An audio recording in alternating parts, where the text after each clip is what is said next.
as a listener, I know you're on the edge of your seat. You want to know, what are the supervillains? Cow milk would feed baby cows. Goat milk would feed baby goats. Coconut milk will feed baby coconuts. Okay, that's a joke. Welcome to the Strength Changes Everything podcast, where we introduce you to the information, latest research, and tools that will enable you to live a strong, healthy life. On this podcast, we will also answer your questions about strength, health, and well-being. I'm Amy Hudson. I own and operate 3 Exercise Coach studios. My co-hosts are Gerianne Cygan, co-founder and CEO of the Exercise Coach, and Dr. James Fisher, leading researcher in evidence-based strength training. And now for today's episode.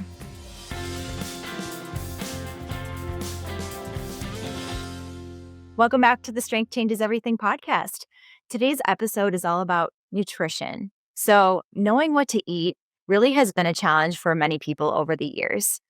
Our relationship with food has been complicated between, the rise of processed foods, the low-fat era, sugar added to almost everything, the rise of foods marketed to us as healthy. It can be hard to know where to start.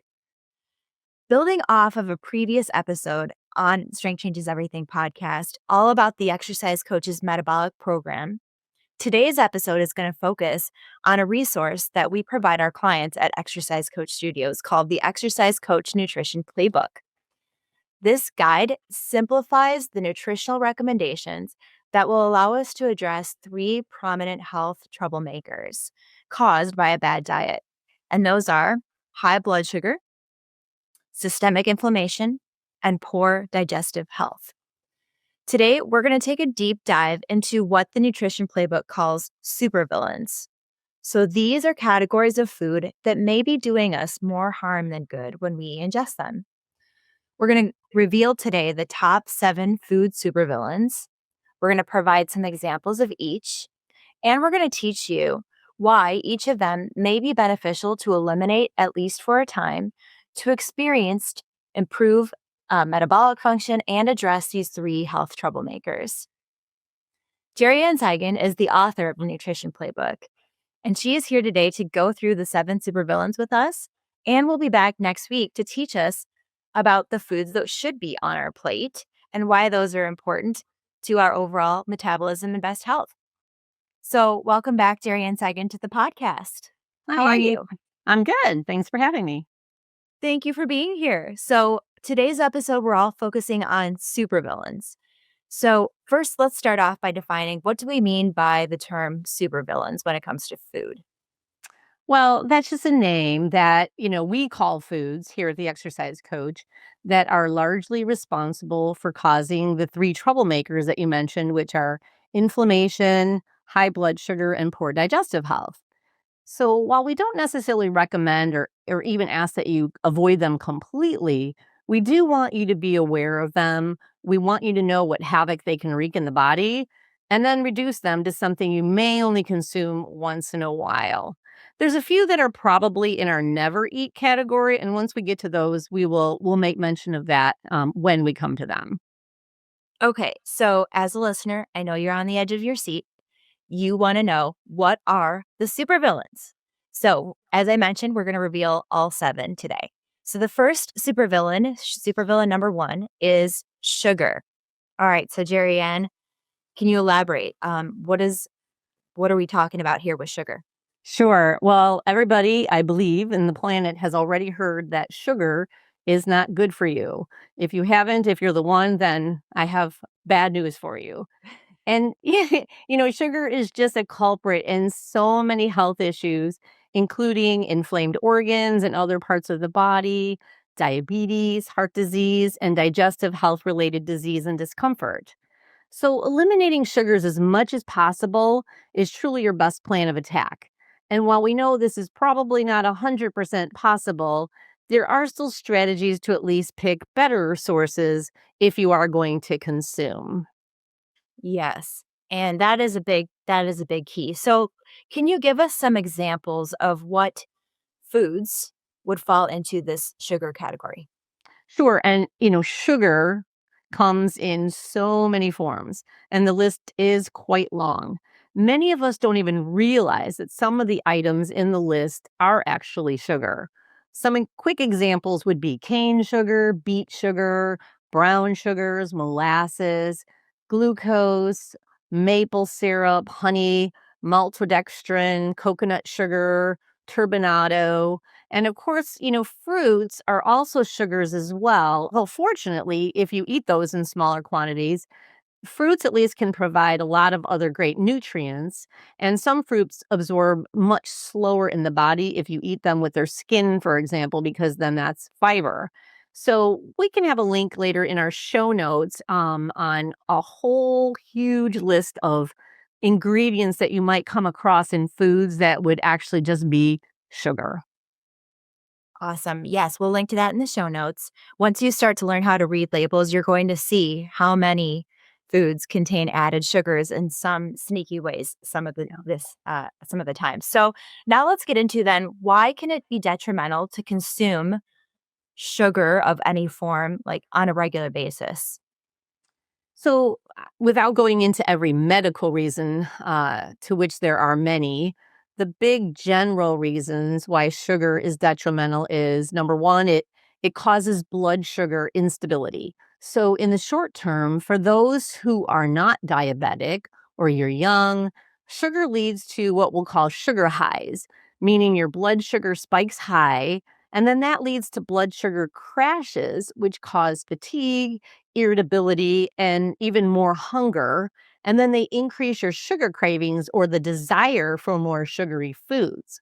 Believe it or not, even studies have shown that mice have a harder time getting off of sugar than they do cocaine. Another point is that longer term, sugar is easily absorbed into your bloodstream, and that triggers your insulin to spike high shortly after eating it.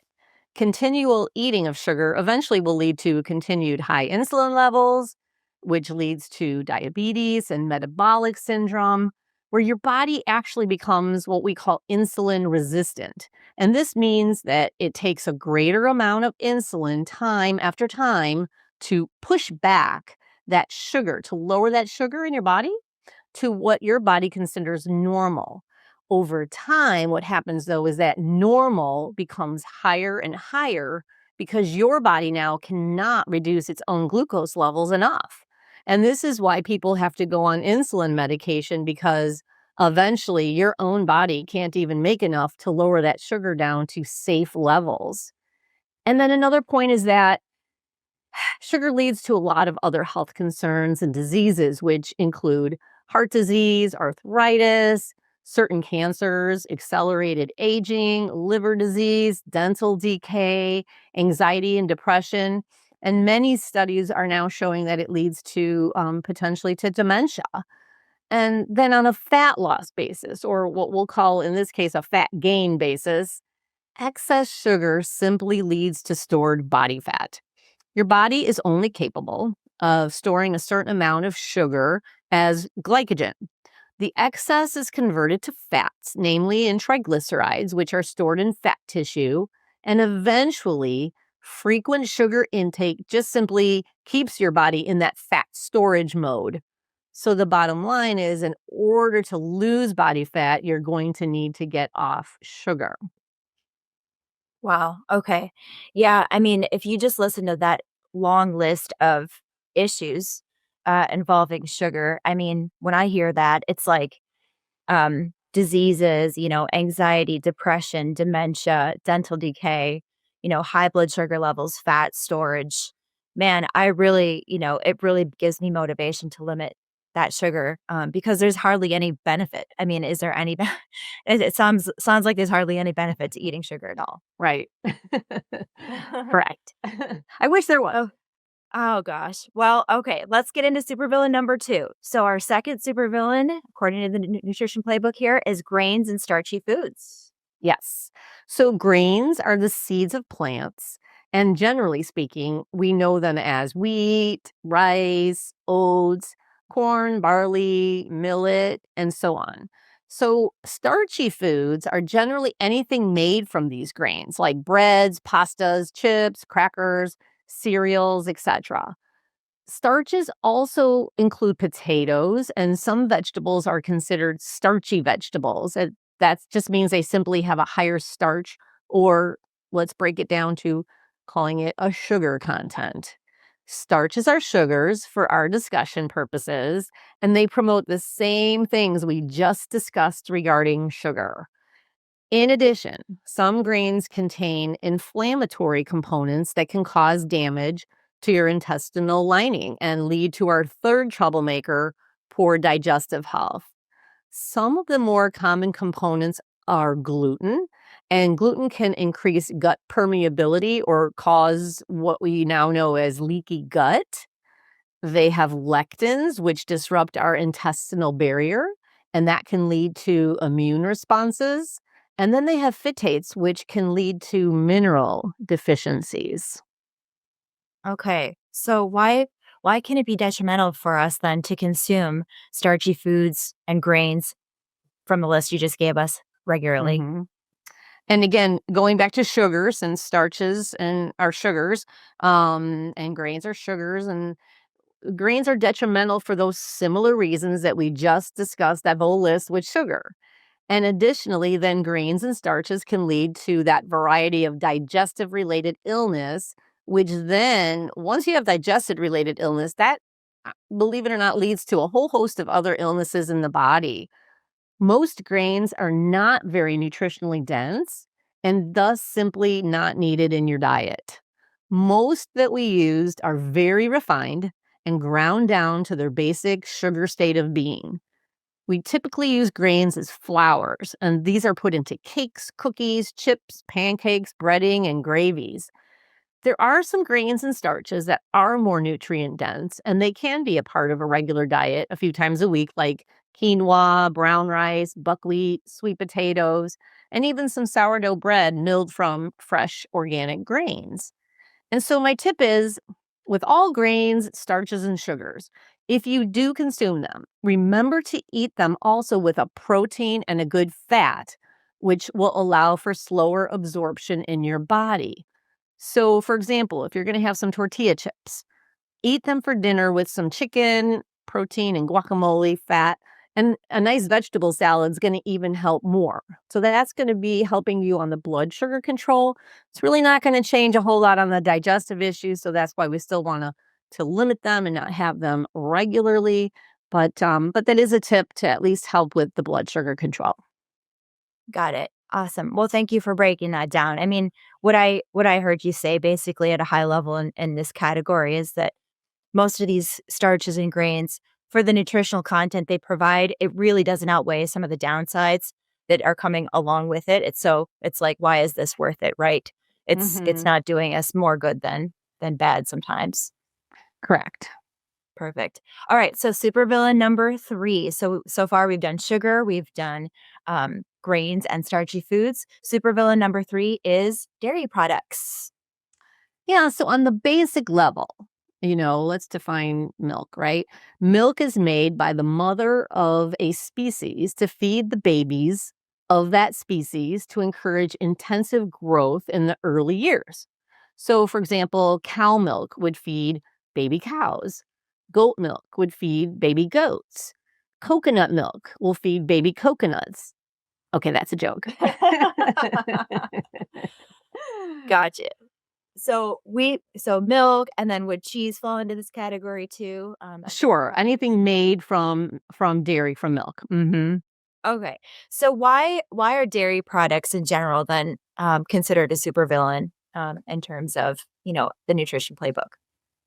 Well, dairy can be a very inflammatory food for many, although not for all. We'll just call it pro-inflammatory. Dairy in general causes your blood sugar to spike when you drink or eat it. It acts like a sugar. This again can lead to the metabolic conditions like diabetes, the same things we've already discussed with starches and sugars. But in addition to that, many people are also lactose intolerant, and many don't even know it. This means that when you consume dairy, you might have gas, bloating, and diarrhea. Then you might have irritation of your gut lining and eventually suffer from inflammation of your gut. And so while lactose intolerance is not considered an allergy, it does trigger those inflammatory stressors. Then there's casein, especially A1 casein. It's a protein that, again, many people simply their bodies can't process, and it can increase your gut permeability and cause digestive distress and lower immunity to diseases. So many people now, I know if you maybe see in the store, it's confusing, but you see this A2 milk. So that is A2 protein versus A1, and it seems to be a protein in milk that's better tolerated by most people. And some people then are simply allergic to dairy, which triggers the typical histamine and cytokine release that leads to allergic reactions, skin conditions, sinus problems, and digestive disorders. And then with dairy, there's the issue of non organic, which means the milk may have added hormones, which were given to the cows, growth factors, antibiotics. This affects hormone sensitive individuals greatly. And if the cows are not grass fed, the omega 6 fat that they consume is very high. And omega 6 fats, since we generally have a very high amount in our food consumption already, it's inflammatory to your body. So it's just adding to that inflammation. So if you are choosing dairy, it would be best to always choose grass fed, organic cow or goat, and choose fermented dairy, as such as like non-sweetened yogurt, kefir, aged cheeses, pastured butter, or ghee. And try to avoid dairy that has added sugars, artificial ingredients, and emulsifiers, and that is highly processed in a food like a processed cheese. Okay. So with this one, I think there's probably a lot of people out there who would really never know if they didn't tolerate dairy well until they eliminate it, right? Yeah, correct. That's a really good thing, is to eliminate dairy for a couple weeks and then slowly add it back in and see and try to notice if you have these digestive issues or skin issues or things like that.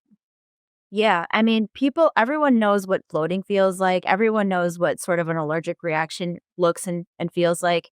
Inflammation, though, is harder to see and Mhm. feel. How would we know if we're inflamed? Does inflammation feel like anything or look like anything? Well, That's it just scary. leads to it typically will lead to other diseases. So we're not going to be able to go in with a microscope and notice our own inflammation because it's at the cellular level. But eventually that's just going to spiral out of control. And we will notice it in other disease states that our body's in. But I think the first stage is just eliminating it and just seeing the general things that dairy does cause in certain people. And if it is causing that in you, then it is leading to the inflammation. Got it. Okay. Thank you. Yeah, that makes a lot of sense. Okay. So, supervillain number 4 is legumes and soy. So a legumes are anything in a pod, such as beans or lentils, chickpeas, or even peanuts. Peanuts are not a nut. They are a legume.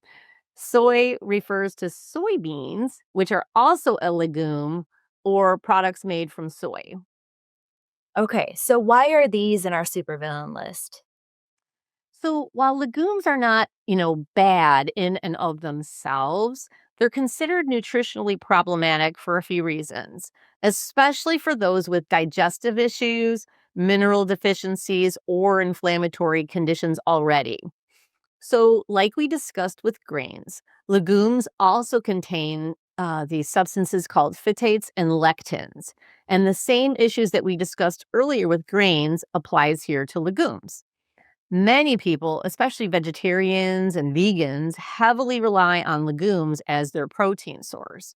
However, the problem is that they're very low in many of the essential amino acids, the ones that our bodies cannot make on their own, but they need. And they do have a lower digestibility. So they're not what's considered a complete protein like those from animal sources. On the plus side, legumes do provide needed fiber and some minerals, and consuming them sometime is not a bad thing. However, there's some people who simply don't tolerate them digestively, and they're going to know because they have symptoms like gas and bloating and stomach pain, constipation, or diarrhea. And those people should definitely then avoid the legumes.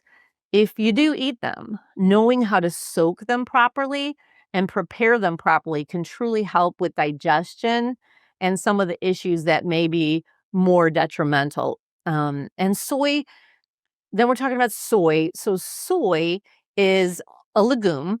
And so all that we've just said about legumes already applies to soy. But with soy, it's to know this is important. It's a very genetically modified crop. And typically it's sprayed heavily with glyphosate. And so if you do choose to eat it, always choose organic with soy. And in addition, it's best to choose like fermented sources for better digestibility, such as tempeh, miso, natto. Soy is a processed ingredient and it's used in so many processed food. It's very inexpensive and that's why it's used. And it's simply best, of course, as we'll talk about coming up, to avoid processed foods in general. Absolutely. Yeah. So if somebody's going to try to get their protein from, beans or legumes, and they have the option between that and, high quality meat, then high quality meat is going to be a more complete protein, right? And so there's a lot in here, or fiber too. If people are filling their plate with plenty of leafy greens and vegetables, they're getting plenty of fiber from that. We don't need to be relying on this category of food for our fiber intake. Is that a fair statement? It is. And again, for vegetarians or vegans, there's not that much of a choice because they're not going to eat meats. Yes. Vegetarians will still be able to do some dairy if that doesn't provide a bother to them, or at least choose wisely in the dairy category. But a vegan's not going to even be able to do that. Oh, and a vegetarian can do eggs as well. But a vegan's not going to be able to do any of that. So it's going to be a lot of math, figuring out how to get your complete proteins in using legumes. And again, hopefully it's not something that causes you other distress because then that would bring on a whole bunch of different issues to your body. Right. Okay. Got it. Okay. So far we've done sugar, we've done dairy, we've done grains and starches, legumes and soy. Supervillain number 5, artificial sweeteners, additives, MSG, etc. So let's break this one down. What does this one mean? So the artificial sweeteners and additives list is immense. But some common forms that people consume regularly are sucralose, and we know that is Splenda. Aspartame, we recognize that as NutraSweet. And saccharin, we recognize that as Sweet and Low. Some well-known additives would be various kinds of gums, carrageenan, artificial food dyes, polysorbate 80, sodium nitrates or other nitrates, and then, of course, MSG. And I'm also going to include in that category seed oils like soybean oil, corn oil, canola oil. There's plenty more, but the list is way too long to discuss here. Most likely, if you can't pronounce it, it's on the list. Yes. Okay. So there's kind of a lot of things in this category, but they kind of all fall under this bucket, right? Of like artificial additives of some kind, or just manufactured products. So Yes. why are these detrimental to consume regularly? So I want to start out by saying that I include all of the items that you just are not supposed to eat in the Metabolic Comeback Nutrition Playbook, the Exercise Coach Nutrition Playbook. I have a section that's called Never Eat. And on the Never Eat list, you will find all of these items. There's not one reason to eat any of those quote unquote foods. And there's a lot of reasons not to. I always urge everyone to stop using products made with any of these additives or artificial ingredients. And I'm just going to name a list of a few detrimental reasons, even though not every single one I'm listing applies to every single one of them. But as a whole, because usually we find many of these in our foods, we do incur these problems. So they disrupt your microbiome in your gut. They worsen your insulin response. They can cause headaches and mood changes. They can cause hyperactivity and ADHD symptoms. They can trigger immune responses and inflammation. They are linked to many diseases and syndromes, including cancers. They can cause hormonal issues and disrupt your hormones, and they can cause neurological issues. The big thing people always ask me though is about sweetening their coffee. And again, there's stevia, allulose, monk fruit to use, which are all safe and well documented. I don't believe we should simply eat a large amount of any of those to simply take the place of sugar so that we can eat sweet all day. That's not the point. But they are great alternatives in smaller amounts, like sweetening that morning cup of coffee. Right. Yeah, that would be highly recommended over and above some kind of an artificial sweetener. Yes. Mhm. Awesome. Well, there's a lot of negative there. So, Yeah. really wanna be careful, on that, and like you said, they're so easy to swap and for other things. So why would we choose these ones that have only downside? Correct. Perfect. All right, supervillain number 6, processed and packaged meals. All right, so what do we mean by that? So, processed foods, in our definition, are foods that are packaged in a box or a bag for convenience, or they're made with artificial ingredients. All those things that we just talked about, if you pick anything on the shelf that comes in a box, a bag, a jar, a can, and look at the list, and you're going to see those things. So, anything that's made with those artificial manufactured ingredients or baked goods or cooked goods that you make at home using processed ingredients such as white flours, for example, sugar, that's going to be considered a processed food and then prepackaged. Obviously, we all know what that is. We open up the boxes of food, we look in the freezer section, there's aisles and aisles of prepackaged meals in that freezer section. Okay. Yep, that paints quite a wide net, and we all recognize what you're talking about there. So why are these in the supervillains list, and why are they detrimental to consume on a regular basis, which many people do eat these very regularly? Yes. Well, processed foods have not been around all that long when we think about that. Like our grandmothers didn't use them. Our parents used some of them as they started coming around. Like think about margarine and how much that was used at one point. And today, everyone is using them because they're so abundant. And the reason people use them is for convenience. And we're all busy.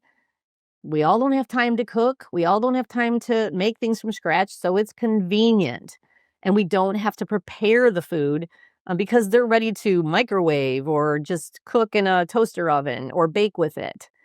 It's easy. But the problem is that these are all filled with some of the awful ingredients we've already discussed. And companies are always going to choose to use the lowest cost alternatives to sell their products for a great profit.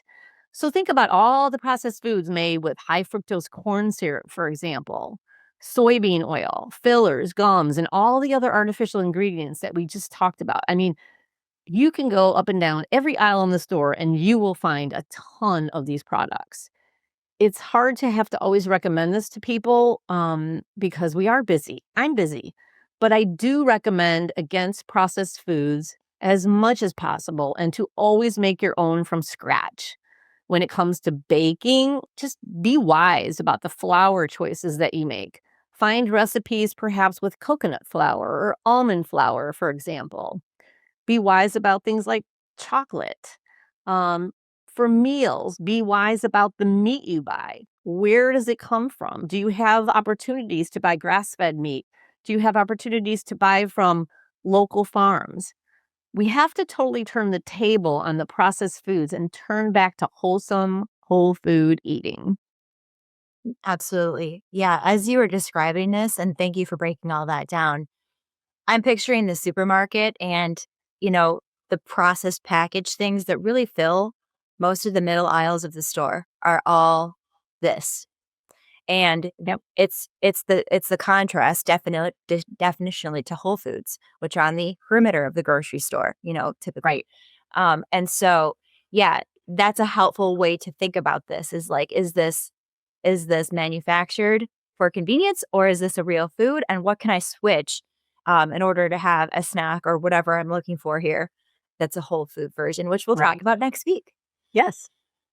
Absolutely. Okay, so we've covered 6 supervillains so far here. We've done packaged and processed meals. We've done artificial sweeteners and additives, legumes and soy. We've done dairy. We've done sugar. We've done grains and starches. So we are on to our final supervillain here in our list today, which is supervillain number 7, alcoholic beverages. Okay. Well, this is this is a topic that has been in the news a lot lately. The latest studies simply show that no amount of alcohol is beneficial for you, and that any amount of alcohol is detrimental. Wow, wow, wow. Yes. So obviously, everybody kind of knows all of the examples that exist, the many types of alcohol that is available in all these formats that we can Yeah. consume. But why is this in the supervillains category? Why is it detrimental to consume this regularly? Well, studies are now showing that even low or moderate drinking, which they used to recommend, like, oh, do low or moderate, that used to be the thing. Now they're not saying that anymore. They're saying that even low or moderate drinking can lead to increased risk of various cancers like breast, colon, liver, mouth, and throat. And the drinking can lead to worse outcomes with any other disease that you already have, which of course include liver disease, which is a big one. Alcohol also does raise your blood pressure, and this has the potential, if you're doing this regularly, to lead to long-term cardiovascular disease. Women are especially sensitive to the effects of alcohol. Alcohol is also a sugar to your system, so all of the things that we've already discussed that are bad about sugar would apply here to alcohol as well. And, in any event, any previous thought on lower alcohol consumption or red wine being beneficial are not the thought any longer. And no protective reasons are now recommended for drinking alcohol. And so the interesting fact lately is that cultural patterns are changing. We now show that the younger generation drinks at a much lower volume than in the past. And older Americans are more in tune with the health detriments, and they're also choosing to drink at a lot lower level. So that's a good thing. Drinking in general is down by a large percentage. That can't be a bad thing, except for bars. But bars are now featuring their mocktails or zero proof drinks more and more. And these are very socially acceptable. You do have to still be careful. I hate to say this, but because most of the mocktails are going to be juices and sodas and things like that. And so they're going to be sugar bombs, basically. But Mm. again, is there a better choice? Is there a worse choice? That's really up to you to make. But at least you do have a choice if you go to a bar with someone of not choosing the alcohol. So the bottom line on alcohol is that heavy or binge drinking is and always was very detrimental to your health. Moderate drinking includes inherent risk, and thus we should just minimize our alcohol intake. Alcohol consumption does not lead to any benefits, so weigh your own risk reward thoughts when choosing to have a cocktail. And I think that probably sums up all of our supervillains, Amy. Oh, thank you so much for breaking all this down. And it's so interesting because I kind of just realized, listening to you go through these, at least sugar and alcohol, they are addictive foods. They're Yes. addictive foods designed to make us physiologically crave them the more we have them. And Correct. so that is where, taking action on this information comes into play. Um, Learning this today, you may have had, an aha moment. I remember when I first learned this, I had many aha moments. Sugar, alcohol is a sugar. It processes like a sugar. Grains and starches process like sugars in my body. Yeah. I didn't know some of this in the past, and the first time you hear this, you might realize something that you never realized in the past, and it may fuel your fire to do something about it. So, the challenge that we would have for you if you want to take action on this information would be to participate in a 30-day metabolic comeback challenge. So this is available through Exercise Coach Studios. It's a focused 30-day period where we're going to eliminate these food supervillains. And then only choose the best choice foods, which we're going to talk about next week, which are outlined in the Exercise Coach Nutrition Playbook. This is provided to all clients. So doing that, eliminating the supervillains and eating only the best choice foods for 30 days while strength training will really allow you to learn how your body will respond, to reducing or eliminating that steady intake of some of these supervillains. It'll help improve your digestive health, reduce bloating, lead to fat loss, mental clarity. These are results that many clients have seen from doing this. Many people see, more energy, less crashes, improved sleep, improved blood sugar levels because they are choosing better. What I love about doing a challenge and really focusing for a 30-day period is you can learn to really love eating the foods that love you back. And, versus consuming on a regular basis the foods that are not loving you back. This will set you up for long-term health, right? If we can enjoy eating better foods, we can eat those foods longer term and enjoy better health long term. And like I said, we're going to break this down more in next week's episode of what should be on my plate. And Gerianne will be back with us. Gerianne, where can people learn more about, the Exercise Coach Nutrition Playbook and some of the topics that you shared with us today and some of the resource that the Exercise Coach brand provides for people on this topic? Sure, yes. The one-stop shop to find everything that you're going to need is going to be on the Exercise Coach website, which is exercisecoach.com. And if you do //weight loss, you will get to that page. Or if you scroll all the way down to the bottom of our website, you will see nutrition. You can click on that. Both will get you to the same place. We have this special page that includes a video which talks about our 30-day metabolic comeback challenge, what it involves and how it works. We have a link to the Amazon site for those of you who would need to get a copy of the Exercise Coach Nutrition Playbook, available in paperback or a Kindle version as well. And there's other resources, but one I want to point out is a wonderful free recipe book that we update every single quarter. In fact, Amy, your host here, is the person who does that for us every single quarter. And it's amazing. What that book contains is wonderful whole food recipes for dinners, sides, salads, soups, sauces, and even desserts. It's an amazing resource. If you haven't gone there, I urge you to go there. You will find other resources like smoothies. There's just a lot of great things for you to find as resources in that one-stop shop place. Excellent. Well, that is super inspiring. And like I said, if you're an Exercise Coach client, you should have access to the Nutrition Playbook via your studio. But if not, go to Amazon as well and check out our website for all of the ways you can be supported in taking action on this topic today.